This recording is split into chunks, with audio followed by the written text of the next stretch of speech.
The main question that I answer on this poster is also the title, which locally homogeneous compact three-manifolds satisfy m-quasi Einstein metrics. So our title is right here. So this poster is going to be read from left to right and top to bottom. So we'll start here and then we'll move to our preliminaries. So the preliminaries are shown here. Throughout the poster, we'll call Mn a manifold of dimension n. So that's what we have here. F is a function from our manifold to the real numbers, and X is a vector field on a manifold of dimension n. So to talk about m-quasi Einstein metrics, as in our main question, we should first talk about Ricci curvature. So what is Ricci curvature? Well, we can look at a similar concept, sectional curvature, in order to get a good intuition for Ricci curvature. So if the sectional curvature is constant and positive, then our manifold must be a sphere. If the sectional curvature is 0, then the manifold must be Euclidean space, and if the sectional curvature is negative and constant, then the manifold must be hyperbolic space. Okay, so now that we have some basic intuition for Ricci curvature, how does that relate to the m-quasi Einstein metric? So here it says, what is the m-quasi Einstein metric?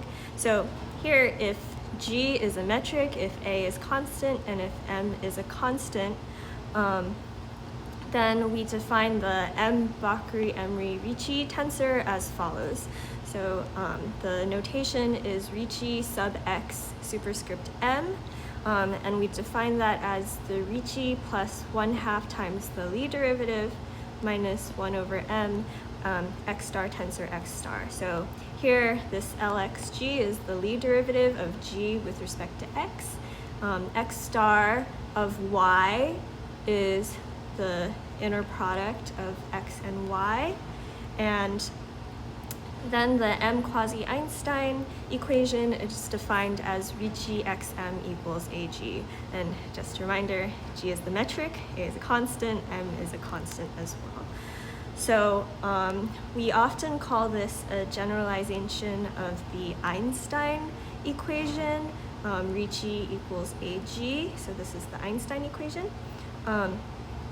We also have the gradient m-quasi Einstein equation, and then our general m-quasi Einstein equation. So here, how they're all related is if you plug in grad f for x into the m-quasi Einstein equation, then you get back the gradient m-quasi Einstein equation, and if you plug in a constant for f, our function, then you get the Einstein equation. Okay, so now that we have some intuition for the m-quasi Einstein metric, you can start answering our question. So let me zoom out. So here we have a theorem by Singer. So it's a geometric classification of locally homogeneous three manifolds. So this theorem by Singer says that our possible manifolds are these. So this is our 9 geometries. Then what this says is if we can find all the m-quasi Einstein equations on these 9 spaces, then we've essentially, or we have proven or found our answer to our question. So now this is our main result on the poster. So this first chart says which locally homogeneous three manifolds satisfy Ricci xm equals ag. So for the ones that I have check marks, that means these have such metrics. So for these, the answer is yes, the ones with the pink check marks. And then the two that I have X's on, that means there are no locally, these have no metrics that satisfy Ricci xm equals ag. So our next chart shows a little bit more. So this says which locally homogeneous three manifolds have non-trivial solutions, so where x is not 0. And then I split this up into m positive and m negative. And so we have some more kind of answers to our question. So here we see, for example, SU2 has yeses for both, whereas where S2 cross R and H2 cross R have yes for one sign and then no for another sign, etc. Okay, so that's our main question and result. Now I have a chart or a square here that have other results involving Einstein manifolds, where, if you remember, Einstein is where Ricci equals ag, the most specific of our cases in that area.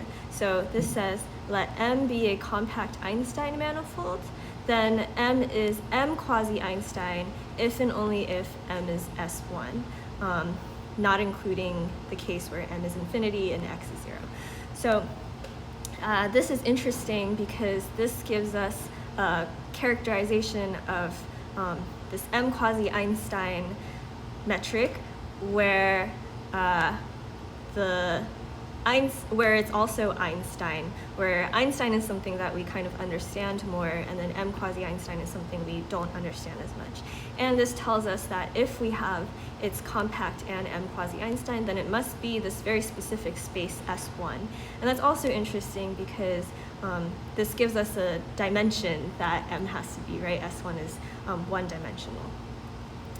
Now we have this next theorem which says consider the compact quotient of m cross n with the product metric, where m and n are simply connected, complete Einstein manifolds.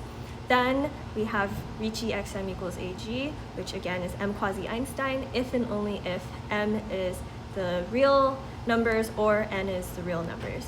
So this again is interesting because it gives us a characterization of spaces that are Einstein and m-quasi Einstein. And then again, it gives us a very specific way that our manifold has to look if it's Einstein and m-quasi Einstein. So that is my poster. Thank you for watching my presentation, and I hope to see you at the actual JMM conference.